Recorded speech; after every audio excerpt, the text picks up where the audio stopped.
Hello guys, welcome to our mini garden. So నాకు gardening అంటే చాలా ఇష్టం అండి. మా డాడీ మా ఇంటి ముందు చిన్నగా ఇలా గార్డెన్, ఒక చిన్న మినీ గార్డెన్ సెట్ చేశారనమాట.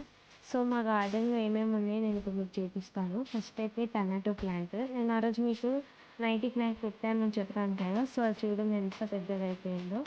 అండ్ నెక్స్ట్ మల్లెపూ చెట్టు. సో అది చాలా పెద్దగా ఫ్లవర్ ఇచ్చే స్టేజ్లో ఉండే, బట్ ఎవరో దాన్ని పట్టేసుకొని తీసుకెళ్ళిపోయారు. సో అందుకే ఇంత చిన్నగా ఉంది. నెక్స్ట్ పుదీనా ఇప్పుడిప్పుడే వస్తుంది. అండ్ చామంతి చెట్టు కూడా చిన్నగానే ఉంది. దాని తర్వాత బనానా పెట్టాను, బట్ డ్రై అయిపోయింది, బట్ వస్తుంది.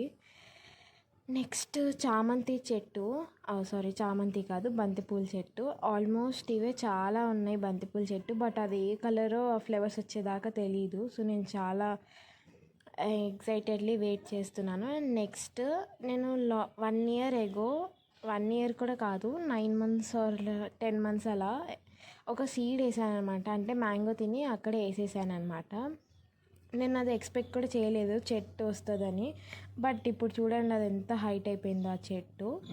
అండ్ నెక్స్ట్ అన్నీ ఇంకా బంతిపూల చెట్టే. దాని పక్కన హెబిస్కస్ చెట్టు. అండ్ ఈ హెబిస్కస్ కలర్స్ అంటే ఆ ఫ్లవర్ కలర్ చాలా బాగుంటుంది, ఒక డార్క్ రెడ్ కలర్లో. అండ్ రోజుకి ఇది ఒక 5-4 ఫ్లవర్స్ అయినా ఇస్తుంది. అండ్ నెక్స్ట్ కూడా బంతిపూలే. అండ్ దాని తర్వాత కూడా మేము ఒక టమాటో ప్లాంట్ పెట్టాము. అండ్ అక్కడ కార్నర్లో ఒక బనానా ప్లాంట్ పెట్టాము. అండ్ ఇక్కడ దొండకాయ వేసాము. చాలా వెజిటేబుల్స్ వచ్చాయి, బట్ ఇంకా అయిపోయింది దాన్ని. సో మేము ఇంకా తీసేయాలి దాన్ని. బట్ అమ్మమ్మ అనింది వస్తుంది అని, సో అలానే ఉంచాము. ఒకవేళ రాకపోతే తీసేస్తాను. కరివేపాకు కూడా ఉంది. అండ్ ఈ హెబిస్కస్ ఫ్లవర్స్ చూడండి, ఫ్లవర్స్ 4-5. ఇంకా దాని బర్డ్స్ కూడా ఎన్ని ఉంటాయంటే చెట్టుకి. మా కాలనీలో అందరు అడుగుతారు ఫ్లవర్స్. అండ్ ఇది మిర్చి ప్లాంట్ అనమాట.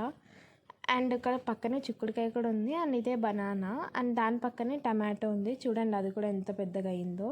అండ్ అటు కార్నర్కి కాకరకాయ చెట్టు ఉందన్నమాట. అది ఎలా వచ్చిందో నాకు తెలీదు, బట్ వచ్చింది. అండ్ ఈ కాకరకాయ కూడా మంచిదో కాదో తెలియదు, అంటే అది పెద్దగా అయ్యేదాకా తెలియదు. అండ్ నెక్స్ట్ నేను టమాటో ప్లాంట్. అండ్ నెక్స్ట్ నేను అప్పుడు ఒకసారి కందికాయ చెట్టు అది, అంటే కందిపప్పు.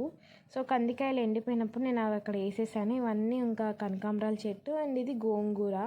మార్కెట్ నుంచి తెచ్చినప్పుడు నేను రూట్స్ ఉన్నవన్నీ పక్కన పెట్టి అలా నాటేసాను అనమాట. అండ్ ఇది మేము కట్ చేస్తూ ఉంటే వస్తూనే ఉంది. ఆల్మోస్ట్ ఒక 1 month అయి ఉంటుంది పెట్టి. మేము ఒక 7 times కోసుకున్నాం. అండ్ ఈ టమాటో చెట్టు చూడండి, అంటే చాలా ఉండే, ఒక 3-4 అవన్నీ అయిపోయినాయి. అండ్ ఇది ఒక్కటి మిగిలింది. అండ్ దీనికి పెట్టిన స్టిక్ కూడా పడిపోతుంది, అంత పెద్దగా అయిపోయింది ఇది. అండ్ దీనికి చాలా టమాటోస్ ఉన్నాయి, బట్ రెడ్ అవ్వడానికి కొంచెం టైం పడుతుంది. లైక్ రోజుకి ఒక 2-3 అవుతుంది అంతే. చెట్టు మొత్తం ఉన్నాయి, బట్ చిన్నవి అవి కొంచెం పెద్దగా అవడానికి టైం పడుతుంది. బట్ ఒక్కసారి పెద్దగా అయితే ఇంకా అన్నీ వస్తాయి. అండ్ చూడండి ఎంత గుత్తిగా అసలు ఎన్ని ఉన్నాయంటే కట్ట కూడా పడిపోతుంది. నేను వేరే సపోర్ట్ స్టిక్ పెట్టాలన్నమాట. అండ్ అది గోంగూర మధ్యలో ఉంది. అండ్ గోంగూర కూడా విత్తనాలు ఇస్తుంది ఇప్పుడు. సో అవి ఎప్పుడు వస్తాయో తెలీదు. అండ్ ఫ్లవర్స్ కూడా ఒక్కదానికేమో ఫుల్గా వచ్చేసాయి, మిగతా దానికి ఒక 2-3 అలా వస్తున్నాయి. మేబీ అవి పెద్దగా అయిన తర్వాత వస్తాయేమో. అండ్ నెక్స్ట్ దీని వెనకాలే మేము కనకాంబరాల చెట్టు పెట్టాము. అది కూడా నేను బంతిపూలు పెట్టినప్పుడే పెట్టాను, బట్ దానికి ఇంకా ఫ్లవర్స్ రాలేదు, బట్ బంతిపూలు వచ్చేసాయి అన్నమాట. అండ్ అదే బంతిపూ కాకుండా వేరే బంతిపూ చెట్టు కూడా ఉంది. అంటే బంతిపూలు వచ్చేదాకా మనకు తెలియదు అది ఏ కలర్లో ఉంటుందో. సో ఇప్పుడు ఈ చెట్టు ఏ కలర్లో వస్తుందో నాకు తెలీదు, బట్ చాలా పెద్దగా అయిపోయింది. అండ్ మొక్కలు కూడా చాలా ఉన్నాయి, బట్ ఇది ఏ కలర్లో వస్తుందో తెలియదు. అండ్ నెక్స్ట్ డోర్ పక్కనే చిన్న తమలపాకు ఇది పెట్టామన్నమాట. వస్తుందో రాదో అని డౌట్ఫుల్గా, బట్ వచ్చేసింది ఫైనల్గా అయితే. కొంచెం పెద్దగా అవడానికి టైం పడుతుంది. అండ్ ఇవే కాదు, నేను ఇంకా కొన్ని ప్లాన్స్ పెడదామని అనుకుంటున్నాను. సో అది నేను నెక్స్ట్ ఇంకా పెట్టినప్పుడు నేను చిన్న షార్ట్స్లా చూసి మీకు చూపిస్తాను. ఇప్పటికైతే గార్డెన్లో ఇవే చెట్లు ఉన్నాయి.